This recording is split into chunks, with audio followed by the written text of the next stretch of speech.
존경하고 사랑하는 우리 구독자 여러분 반갑습니다. 여러분의 천만 라디오 천회장입니다. 반도체 오빠 천회장이 또 하루를 또 시작합니다. 06시 1교시 방송. 여러분과 함께하는 그 시간이 늘 설레이고 즐겁고 행복하고 긴장되고 그렇습니다. 온갖 감정이 교차하는 순간이에요. 1교시 영상. 그래서 여러분들 꼭 1교시 영상은 꼭 들어주세요. 들어주시고 편안하게 댓글 달아주시고 해주시면은 영광으로 생각하겠습니다. 저도 뭐 특별히 뭐 잘한 건 없지만은 그래도 여러분 앞에서 꾸준하게 하잖아. 꾸준하게 하는 게 쉬운 게 아니에요, 여러분. 막상 해보세요. 하루도 안 빠지고 쉽지가 않습니다. 여러분을 사랑하는 마음이 제가 강해서 그런 것 같아요. 그렇지 않으면 이렇게 할 수가 없어요. 그리고 이 방송 비록 유튜브 유튜브 방송이라고 좀 불리기도 좀 쪽팔리지만은 이 방송을 여러분 있지 말 그대로 일이라고 생각 못해. 일이라고 생각하고 하면은 하루도 안 빠지고 할 수 있겠어요. 저는 그런 걸 초월했기 때문에 이게 하루도 안 빠지고 하는 겁니다. 그 점을 여러분들이 조금 이해해 주셨으면 좋겠어요. 여러분에게 해주고 싶은 말이 있어. 우리가 말을 많이 하잖아요. 이 말할수록 손해보는 5가지가 있어요. 손해보는 5가지에 대해서 한번 잠시 이야기를 들려드릴게요. 첫 번째, 타인의 단점을 말하는 것이다. 타인의 단점을 말하는 것. 이 타인의 안 좋은 점을 말하는 것은 그것을 말하는 사람 자체의 이미지도 안 좋게 만들 뿐 아니라 그 험담 때문에 말하는 사람 또한 나중에는 큰 손해를 볼 수가 있어요. 그래서 여러분 타인의 단점을 말하는 것은 항상 조심하셔야 하고, 두 번째는 자기 자신을 자랑하는 것입니다. 자기 자신을 자랑하는 것이다. 타인이 나를 칭찬하기 전에 내가 먼저 떠벌리면은 내가 해낸 그 일의 가치를 스스로 떨어뜨리게 됩니다. 그래도 혼자 있을 때는 자기 자신을 얼마든지 칭찬해도 좋지만은 타인과 있을 때는 자제하는 게 좋다. 알겠습니까? 세 번째는 나의 비밀을 털어놓는 것입니다. 대화를 나누다 보면 사적인 것을 얘기할 수는 있지만은 불필요한 비밀까지 얘기하지는 말자는 겁니다. 불필요한 것까지는 하지 말자. 나중에 관계가 틀어지면은 그 비밀을 알고 있는 사람 때문에 골치가 아플 수 있어. 골치가 아플 수 있더라. 그 말씀을 해주고 싶고, 네 번째는 가진 재물을 말하는 것입니다. 가진 재물을 말하는 것이다. 인간이란 상대가 꼭 부자가 아니어도 상대가 나보다 더 많이 가졌다는 이유만으로도 상처받고 시기를 하더라는 거지. 상처받고 시기를 하더라. 겉으로는 내가 가진 것에 박수를 쳐줄지 몰라도 이 속으로는 질투와 시샘이 생기라는 겁니다. 다섯 번째는 나의 약점을 말하는 거예요. 내 입으로 내 약점을 말하는 순간 그 약점은 사람들의 그 뒷담화로 전락할 수 있어요. 그래서 사람들은 타인의 약점을 통해서 위안을 얻고 은근히 즐깁니다. 아무리 친한 친구에게도 약점을 함부로 말해서는 안 된다. 그 이야기를 하고 싶습니다. 그래서 친한 사람끼리 만나가지고 얘기를 하다 보면은 대화가 끊기는 것이 좀 어색해서 이런저런 말을 많이 하게 돼 있어요. 하지만 그렇더라도 너무 많이 말을 하는 것은 삼가해야 돼요. 특히 그 타인에 대한 그 험담과 자기 자신의 비밀과 약점, 그리고 누리고 있는 것들에 대해서는 좀 말을 가려서 하는 게 좋다. 그 얘기를 하고 싶고, 그 말 한마디로 여러분 아시잖아. 천냥빚을 갚기도 하잖아요. 말 한마디로. 그래서 말 한마디 때문에 고생을 사서 할 수 있다는 것도 그런 사실을 또 꼭 기억하자. 그 이야기입니다. 천냥빚을 갚는 여러분들의 말이 되었으면 좋겠어요. 천냥빚. 알겠습니까? 그럼 또 삼성에 대해서 한번 또 이야기를 해볼게요. 삼성전자는 뭐 해도 끝이 없어요. 지금 계속 제가 막 하고 있지만은 여러분들이 좀 많이 좀 잘 받아주셔가지고 잘 적응했으면 좋겠어요. 요즘 보니까 그 삼성전자가 고심 끝에 자사의 최고 스마트폰 갤럭시 S23 울트라의 반값인 갤럭시 S23 FE를 출시하기로 결정을 했다네. 또 보니까 S23 FE 펜 에디션을 이제 출시하기로 결정했대요. 그리고 단종됐던 준 프리미엄급 제품을 부활시킨다. 역대급 가성비 제품이라고 하죠. 갤럭시 S23 그 FE는 그 100만 원이 넘는 그 고가의 스마트폰인 그 갤럭시 S23 시리즈의 일부 사양을 그 낮춰가지고 그 만든 제품이에요. 저렴한 가격으로 플래그십 성능을 원하는 사용자들한테 새로운 대안이 될 수 있습니다. 새로운 대안이 될 수 있다. 그 단종됐던 그 준 프리미엄급 스마트폰을 부활시키는 것은 애플의 아이폰하고 중국 저가 스마트폰 공세 속에서 뭔가 판매량을 끌어올리기 위한 하나의 고육책으로 보이는 것 같습니다. 고육책으로 보인다. 그렇게 보시면 될 것 같은데, 통신업계에 따르니까 소문만 무성했던 삼성의 그 준 프리미엄폰 갤럭시 S23 FE가 올 4분기에 결국 출시돼요. 그동안 S23 FE 출시를 놓고 소문이 무성했어요. 무성했지만은 삼성이 고심 끝에 출시를 결정한 것으로 보이고, S23 울트라가 얼마야 도대체? 159만 9,400원 정도 하는데, 이거의 반값 수준인 한 80만 원 정도, 80만 원대로 인전 될 것 같아요. S23 FE는 갤럭시 S23 시리즈에 그 데뷔했을 때 뭐 액정이나 카메라, 케이스 소재, 메모리 등에서 한 단계 낮은 사양을 탑재는 하지만 이 동급 제품 가격에서는 역대급 성능을 이제 갖추게 될 전망이라고 하죠. 정확한 사양은 아직 알려지진 않았는데, 이 업그레이드된 그 5천만 화소죠. 5천만 화소 후면의 메인 카메라하고 128기가, 256기가짜리 저장 공간을 지원할 것으로 보입니다.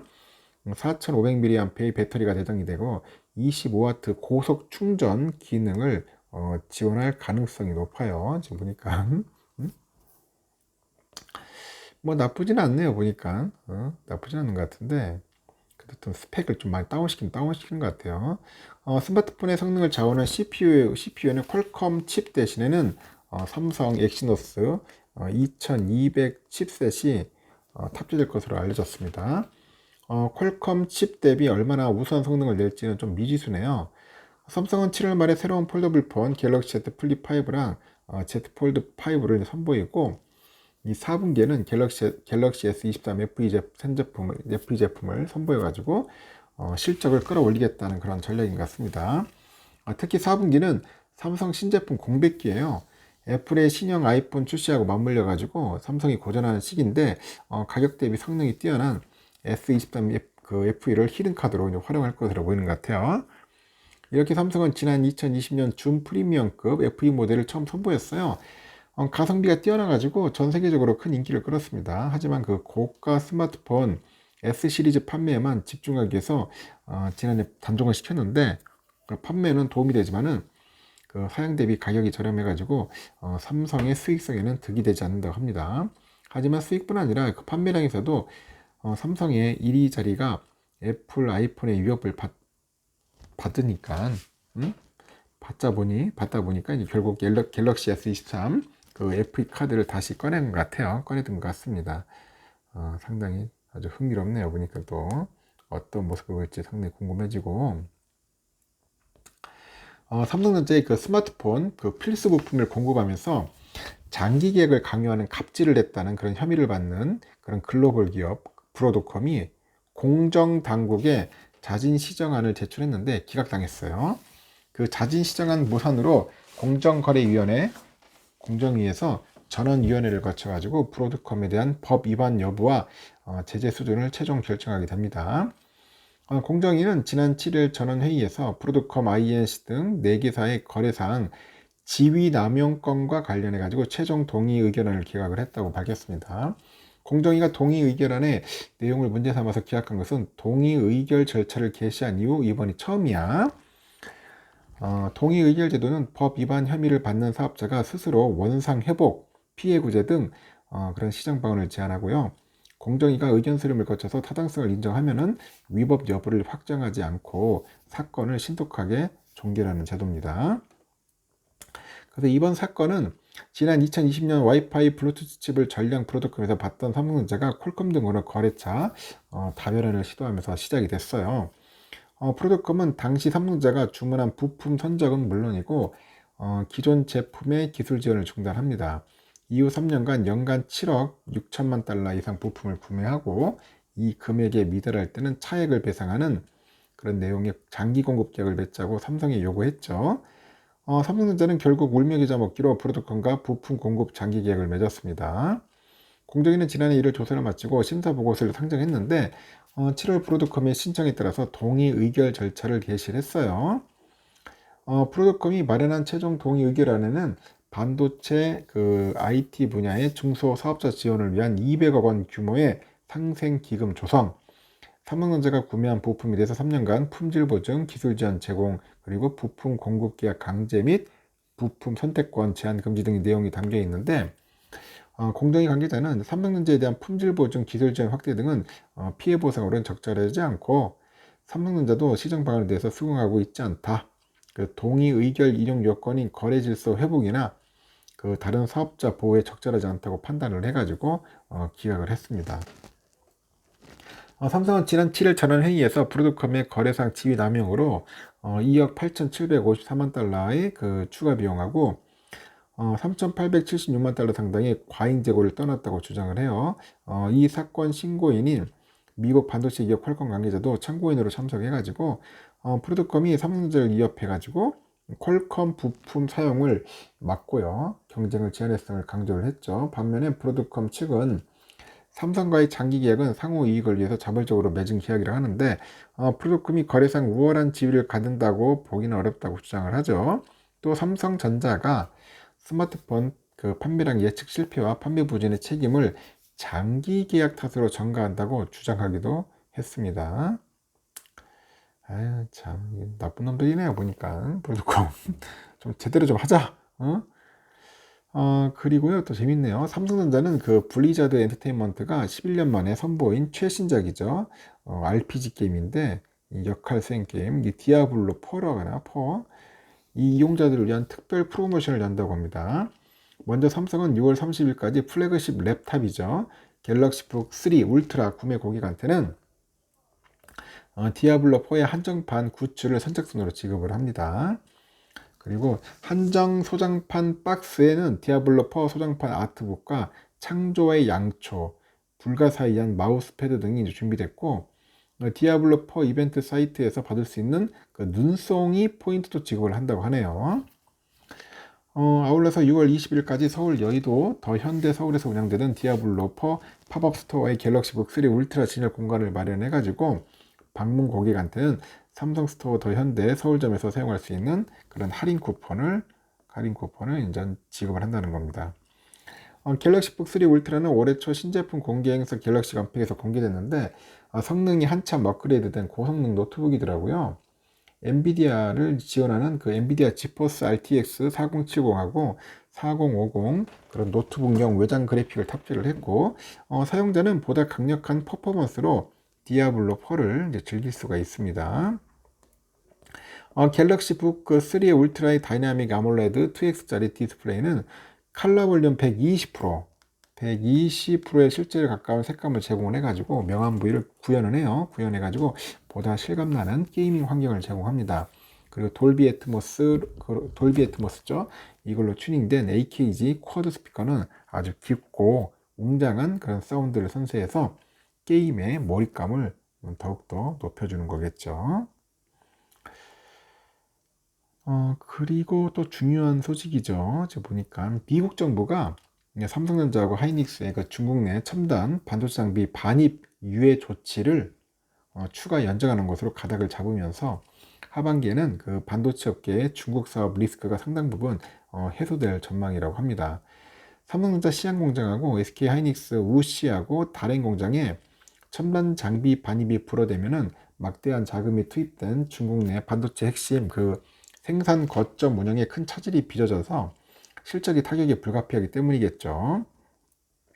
그러나 미국이 첨단 산업 패권을 둘러싸고요. 대중국 규제 수위를 갈수록 높일 것으로 예상이 돼가지고 중장기적으로는 중국의 생산 의존도를 낮춰야 한다는 그런 목소리가 나오기도 합니다.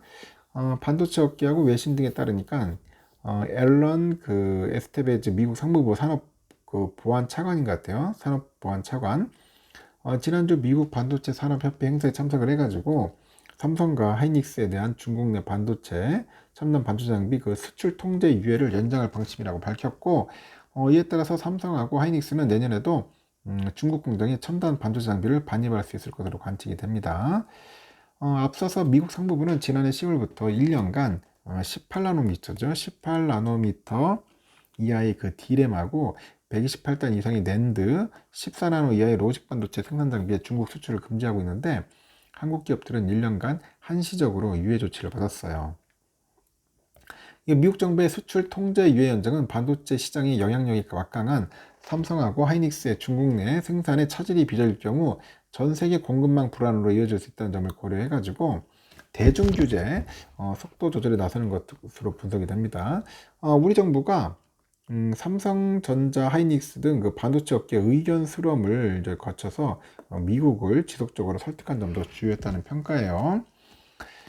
국내 반도체 업계는 미국의 그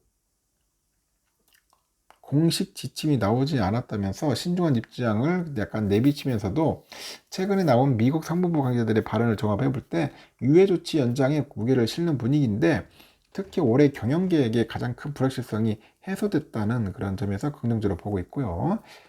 국내 반도체 업계는 유예 조치 종료 등으로 해서 여러 시나리오를 상정하고 이 불확실성의 축소에 안간힘을 써왔습니다. 중국 반도체 공장이 지속적으로 운영되기 위해서는 첨단 장비 업그레이드를 통해 가지고 기술 수준을 계속 유지를 해야 돼요. 단기적으로는 불확실성이 완화되는 과정으로 보인다고 합니다. 삼성과 하이닉스는 오랜 기간에 걸쳐서 중국의 대규모 투자를 통해 가지고 이 반도체 핵심 거점을 구축한 상태예요. 삼성전자 시안 1, 2 공장 여기 12인치 웨이퍼 기준 월 25만 장의 그 생산 능력을 갖추고 있습니다. 이는 삼성전자 낸드 플래시 그 생산 물량의 40%를 담당을 하죠. SK 하이닉스도 우시 1, 2 라인에서 그 생산한 D램 제품이 회사 전체 물량의 48%를 차지하는 거죠.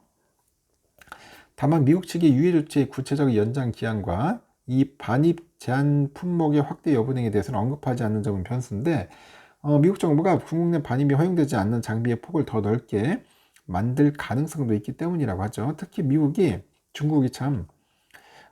미국 반도체 기업인 마이크론 제품의 자국 내 판매를 금지하면서 본격 맞대응을 예고한 만큼 국내 반도체 기업들의 긴장감은 이어질 것 같습니다. 전 세계 반도체 수요처인 중국 시장을 포기하기는 현실적으로 어렵다고 하죠. 미국의 대중 규제에 대응할 시간을 최대한 벌면서 중국 외의 지역으로 생산 거점을 다변해야 한다. 그렇게 또 언급을 하고 있는 것 같아요.